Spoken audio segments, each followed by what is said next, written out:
오늘 성도가 해야 할 일이라고 하는 말씀을 로마서 12장 9절에서 13절에 있는 본문을 가지고 함께 은혜 받는 귀한 시간 되기를 주님의 이름으로 축원합니다.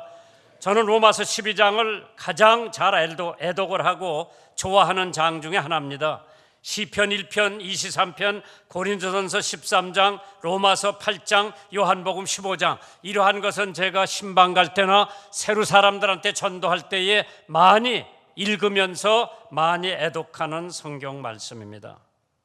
털사 오클라호마의 오럴 로버츠 유니버시티 대학을 만들어 놓은 목사님이 계십니다. 한국에도 여러 번 와서 순복음교회에서 설교도 했고 그 유명한 부흥사였는데 그가 부흥사가 되기 전까지는 성경의 힘이 컸습니다.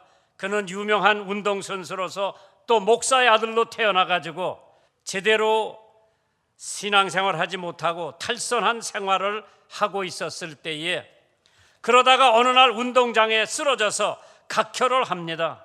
병원에 가서 진단을 받은 결과 폐병 사기라고 하는 진단을 받고 다시 재기할 수 있는 건강이 아니라고 하는 의사의 진단을 받고 그는 완전히 절망 속에 죽는 날만 기다리고 있었는데 어느 날 그 어머니가 친구 권사님들을 데리고 병실에 와서 믿음의 기도는 병든 자를 구원하리니 주께서 저를 일으키시리라고 하는 말씀을 붙잡고 아들을 고쳐주심을 감사합니다, 낫게 해주셨음을 감사합니다 하면서 열심히 기도하고 돌아갔을 때에 오럴 로버츠는 비웃었습니다. 자기는 폐병 사기로 이제 죽는 날을 기다리고 있는데 어떻게 하나님이 고쳐주실 수가 있을까?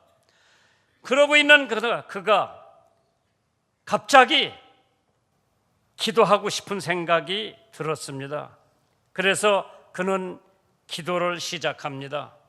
기도를 시작하는데 하나님께서 오럴 로버츠야 요한 3서 2절을 한번 읽어봐라. 그래서 그가 요한 3서 1장 2절을 펴서 읽었습니다. 사랑하는 자여 네 영혼이 잘됨 같이 범사에 잘되고 강건하기를 간구하노라. 그걸 한 번 읽은 것이 아니라 100번을 읽었고 500번을 읽었고 1000번을 읽었고 3000번을 읽었고 5000번을 읽었습니다. 5000번을 읽고 나니까 갑자기 기적이 일어납니다. 성령께서 강하게 역사하십니다. 기적적으로 중병에서 고침을 받은 후에 신학을 하고 목사가 되어 천막을 치고 집회를 시작합니다. 오럴 로버츠 목사님이 나사렛 예수의 이름으로 명하노니 더러운 원수 마귀 죄악은 물러갈지어다 할 것 같으면 많은 사람들이 병을 고침을 받고 마귀가 떠나가는 것을 체험하고 지금 털사 오클라호마의 오럴 로버츠 대학교를 설립해서 수천 명 수만 명의 신학생들을 배출하고 있습니다. 성경 말씀 한 구절이 오럴 로버츠를 완전히 변화시켰다고 하는 사실을 보면 오늘 본문에 있는 말씀 중에 로마서 12장 12절에 소망 중에 즐거워하며 환난 중에 참으며 기도에 항상 힘쓰라고 했습니다. 이 세 가지 대목을 놓고 생각하면서 첫째로 소망 중에 즐거워하며 로마서 12장 12절에 있는 말씀입니다. 로마서 8장 18절에 보시면 생각컨대 현재 고난은 장차 우리에게 나타날 영광과 좋게 비교할 수 없다고 했습니다. 소망은 꿈보다 강하다고 했습니다. 소망은 꿈보다 확실하다고 했습니다. 소망은 환상보다 정확하다고 했습니다. 소망은 이상보다 실현 가능성이 있다고 했습니다. 이 세상에서 고통과 피해가 얼마나 많은지 당해보지 않은 사람은 잘 모르겠습니다만은 로마서 8장 22절 이하에 보면 피조물이 다 이제까지 함께 탄식하며 함께 고통하는 것을 우리가 아나니 이뿐 아니라 또한 우리 곧 성령의 처음 익은 열매를 받은 우리까지도 속으로 탄식하여 양자 될 것 곧 우리 몸의 구속을 기다리느니라. 우리가 인생을 살아가면서 말할 수 없는 역경과 고통과 시련을 체험하고 살아야만 하는 우리 인생입니다. 그런 가운데에도 바울 사도가 말하기를 소망 중에 즐거워하라. 왜? 우리가 어떠한 역경과 고난을 받는다 하더라도 우리에게는 예수 그리스도 안에서 소망이 있는 줄 믿으시기 바랍니다. 그래서 우리가 많은 사람들의 증인을 들어보면은 괴테는 나는 일생 중에 일주일만 쾌락했다고 했고, 바이런이라고 하는 시인은 나는 일주일에 꼭 하루만 기뻤다고 했습니다. 세네카는 사망은 일생에 가장 쾌락된 것이라고 했고, 그렇기 때문에 그는 자살을 인정했다고 합니다.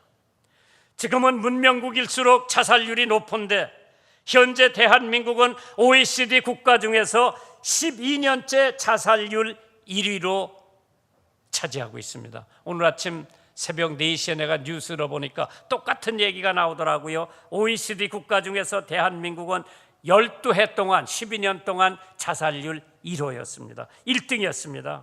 그렇기 때문에 매일 821명이 자살을 시도했고 하루 평균 38명이 자살을 했고, 그런데 특이한 것은 20대, 30대 자살률이 해마다 늘어가고 있다는 것입니다. 취업의 문제가 극단적인 선택을 불러온 원인이라고 판단하고 있습니다.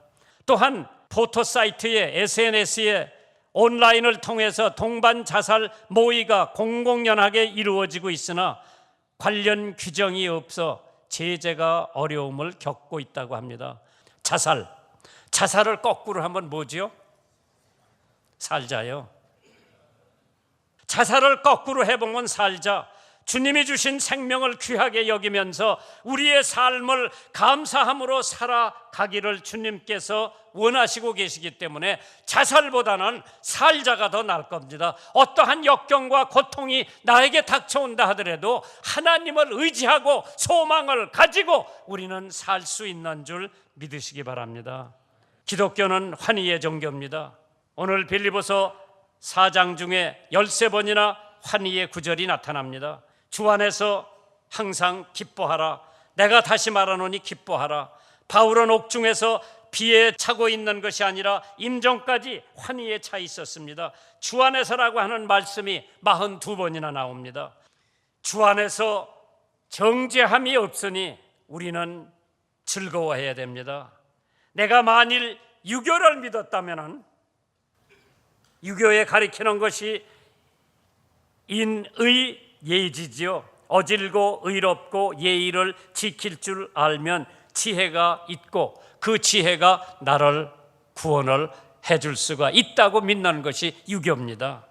또 효제 충신, 예의 염치, 예절과 의리와 염의와 부끄러워하는 태도, 일체의 도덕 윤리를 지켜야 구원을 얻으려 했다면 저 같은 사람은 멸망했을 겁니다. 왜? 그걸 지킬 수가 없기 때문에. 그러나 나는 바울 사도처럼 오호라 나는 괴로운 사람이로다. 누가 이 사망의 몸에서 나를 구원할꼬? 예수께서 나를 구원하실 수 있다고 하는 확신을 가졌기 때문에 나는 얼마나 하나님 앞에 감사한지 몰라요. 불란서의 조각가 피시다라고 하는 사람은 시각장애인이었습니다. 하루는 어떤 사람이 지나가다가 당신은 가련한 사람이로소이다. 앞을 안 보는데 조각을 하는구나 하니까 그가 이렇게 대답을 합니다. 하나님이 나의 눈을 가져가고 열 눈을 주신 것을 기뻐하노라. 현실을 비관치 말고 소망을 가지고 즐거운 삶을 살 줄 아는 성도가 되시기를 주님의 이름으로 축원합니다.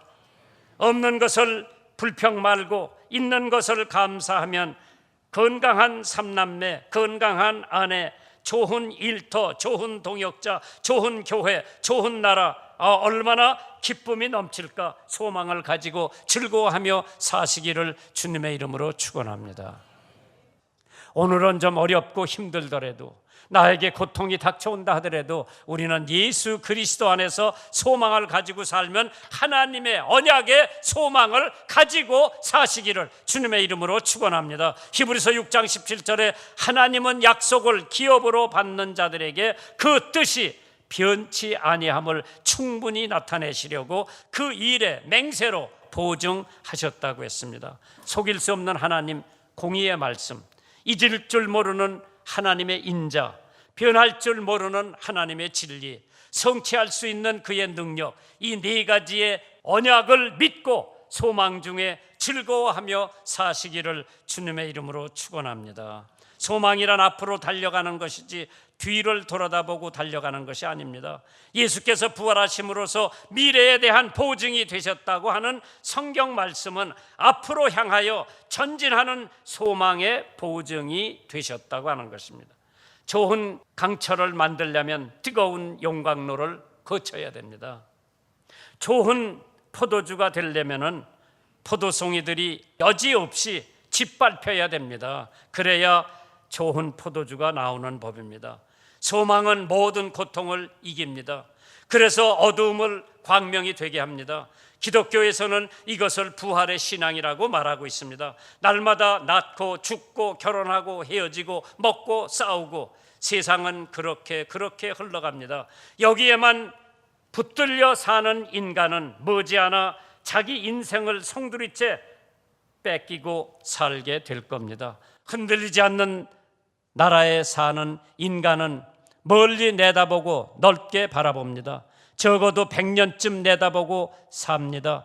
내일 이사할지라도 오늘 한 그루의 사과나무를 심는 자세가 꿈을 갖는 삶의 원칙이고, 이러한 하나님의 나라의 원칙이 인류 복지의 열매를 맺게 하는 줄 믿으시기 바랍니다. 소망 가지고 사세요.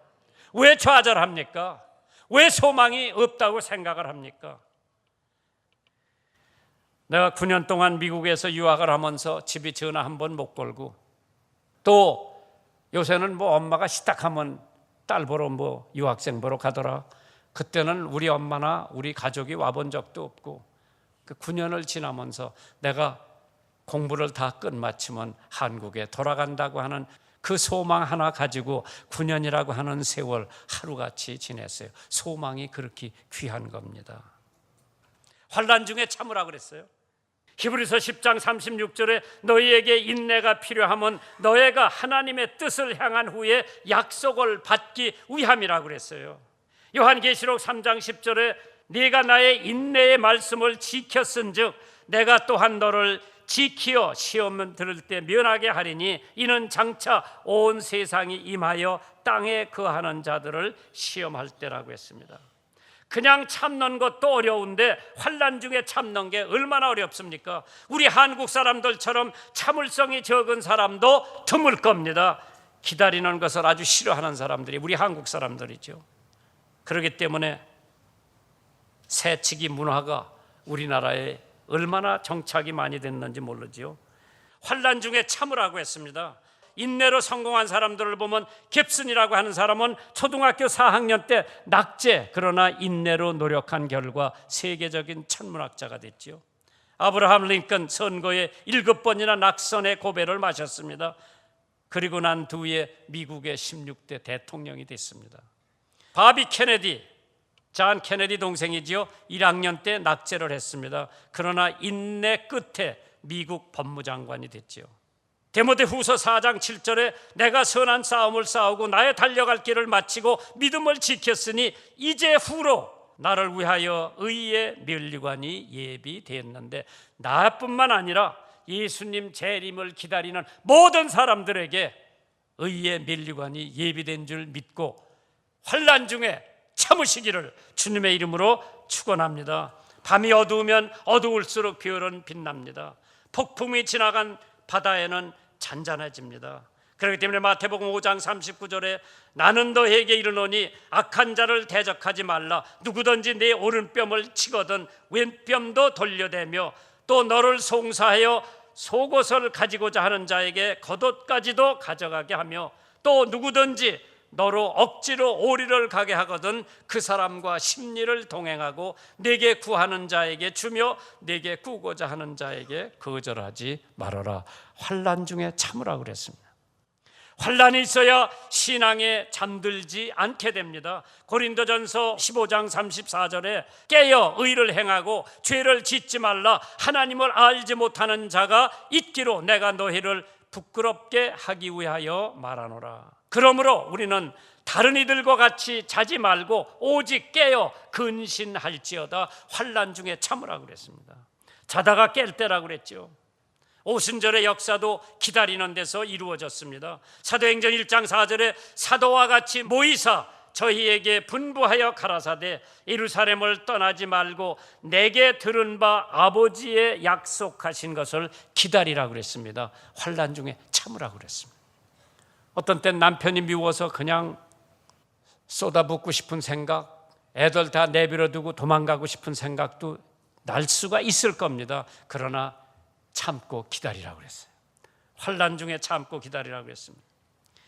그래서 인내는 온전히 이룬다고 야고보서 1장 4절에 말씀을 했는데 Let patience have her perfect work.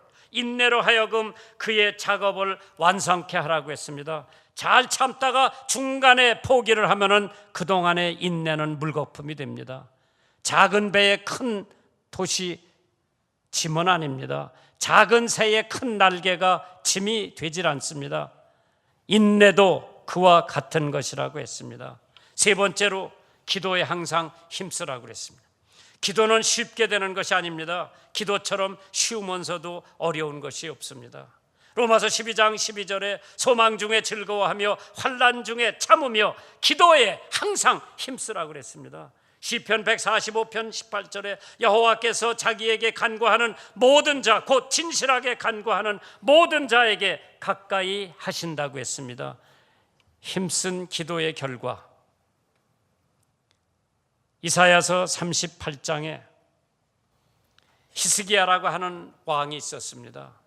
그가 얼굴을 벽으로 향하고 여호와께 기도하여 가로되 여호와여 구하오니 내가 주의 앞에서 진실과 전심으로 행하며 주의 목전에서 선하게 행한 것을 추억하옵소서 하고 심히 통곡하니 이에 여호와의 말씀이 이사야에게로 임하니라. 가라사대 너는 가서 히스기야에게 이르기를 네 조상 다윗의 하나님 여호와께서 이같이 말씀하시기를 내가 네 기도를 들었고 네 눈물을 보았노라. 내가 네 수한에 15년을 더하고 너와 네 성을 아수르 왕의 손에서 건져내겠고 내가 또한 이 성을 보호하리라. 15년 생명을 연장받은 것은 벽을 향해서 기도했다고 하는 것은 세상을 등졌다고 하는 거죠. 우리가 세상과 함께 더불어 살면은 하나님께서 우리의 기도를 듣지 않으시기 때문에 구약의 조석으로 5번씩이나 기도하고 하루에 3번씩 기도하고 나의 환난 날에 내가 주께 부르짖으니 주께서 내게 응답하시나이다. 시편 86편 7절에 있는 말씀이죠. 그의 행적이 온전했고 벽을 향했다고 하는 것은 세상을 등졌다고 하는 것이고 눈물로 회개 자복했다고 하는 의미, 내가 네 눈물을 보았다고 합니다. 그렇기 때문에 기도에 항상 힘쓰라고 주님께서 말씀했는데 술 취했다고 오해를 받은 한나의 기도, 사무엘상 1장 이하에 나옵니다. 자기 남편이 있었는데 남편이 처벌을 얻어서 아기를 낳았어요. 그런데 한나는 아기를 못 낳습니다. 하나님 앞에 성전에 가서 기도합니다. 입술은 움직이는데 소리가 안 나니까 거기 있던 제사장이 저 여자 술 먹었다고 생각을 하고 오래 기도하는 동안에 엘리라고 하는 제사장이 그의 입을 주목한 즉 한나가 속으로 말하며 입술만 동하고 음성은 들리지 아니하므로 엘리는 그가 취한 줄로 생각한지라. 엘리가 그에게 이르되 네가 언제까지 취하여 있겠느냐, 포도주를 끊으라. 한나가 대답하여 가로되 나의 주여 그렇지 아니하나이다. 나는 마음에 슬픈 여자라.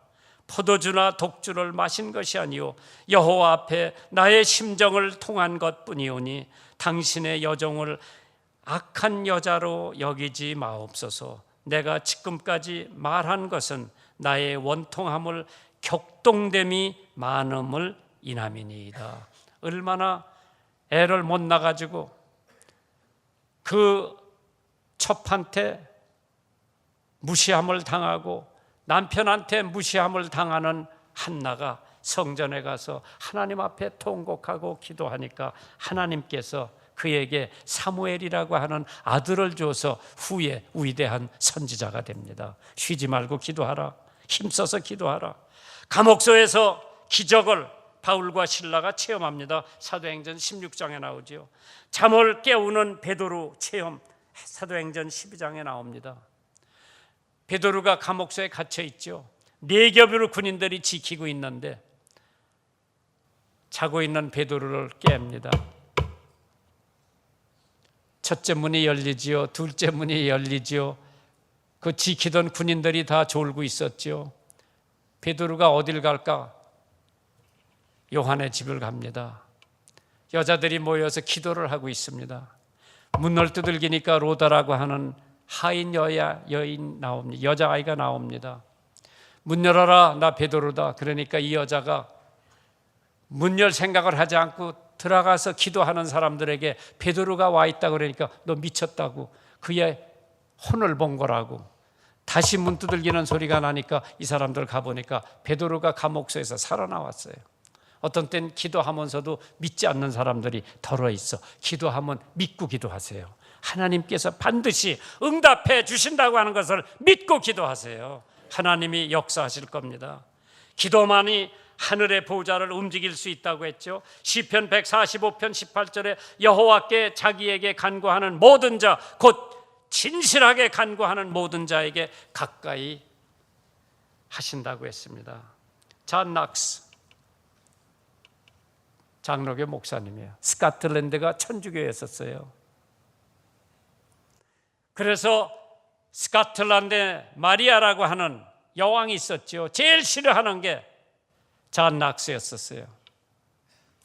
존 낙스가 손님을 자기 집에다 초청해놓고 얼마 후에 어디론가 사라지고 없어서 찾아보니까 정원 한 구석에서 얼굴을 땅에 파묻고 오 하나님이여 나에게 스코틀랜드를 주시든지 그렇지 않으면 죽음을 주시옵소서 기도하고 있었어요. 하나님께서 존 낙스의 기도를 들어 스코틀랜드를 존 낙스한테 맡겨서 그 천주교 나라가 장로교 나라로 변한 줄 믿으시면 아멘 하시기 바랍니다. 요한복음 16장 24절에 지금까지 너희가 내 이름으로 아무것도 구하지 아니하였으니 구하라 그리하면 받으리니 너의 기쁨이 충만하리라.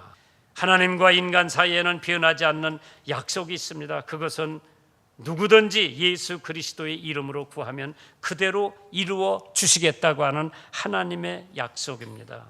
골든 박사가 다음과 같이 기도의 4대 법칙을 말한 적이 있습니다.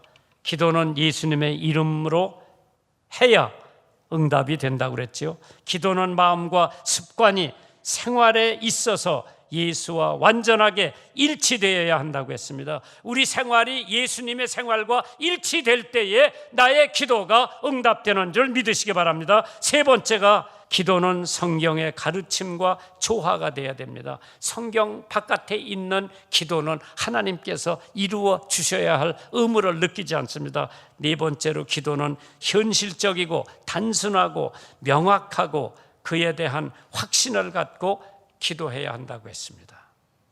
어떤 사람이 비를 내려달라고 기도하니까 옆에 있던 사람이 그를 보고 자연계의 법칙을 변경하라고 하는 것에 대하여 허사라고 비웃었습니다. 그때 위대한 정치가 또 그리스도인이었던 로렌스 경이 이렇게 말합니다. 우리들은 기도하라는 명령을 받았다. 우리들의 기도는 항상 응답된다.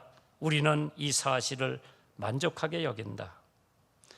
하나님의 일을 하면서 커다란 업적을 남긴 사람들을 보면 모두 다 열심히 기도했던 사람들입니다. 존 웨슬리 하루에 2시간씩 꼭 기도를 했답니다. 러더포드 목사는 새벽 3시에 일어나서 하나님 앞에 시간 가는 줄 모르고 기도했다고 합니다.